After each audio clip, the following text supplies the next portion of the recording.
আসসালামু আলাইকুম দর্শক, স্বাগতম গ্রাম বাংলা অবস্থা নতুন একটা ভিডিওতে। আশা করি আপনারা সবাই ভালোই আছেন। আজ হচ্ছে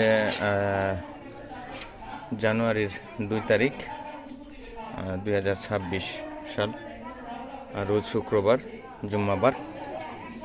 আজকে আসছি আমাদের বাড়িতে। আমার সন্তান গত শুক্রবারে মারা গেছে।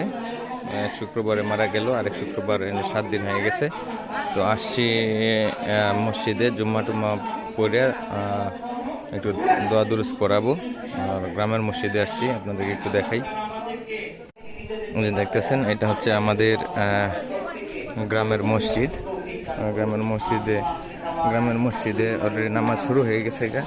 নামাজের শুরু হয়ে গেছে। এখানে নামাজ পড়বো। নামাজ শেষে গুরুস্থানে যা করবো আর কি, একটু দোয়া দুরুস পড়বো, মিলাদ টিলাদ পড়াইবো বাড়িতে। তো পরে আপনাদের সঙ্গে দেখা হইতেছে।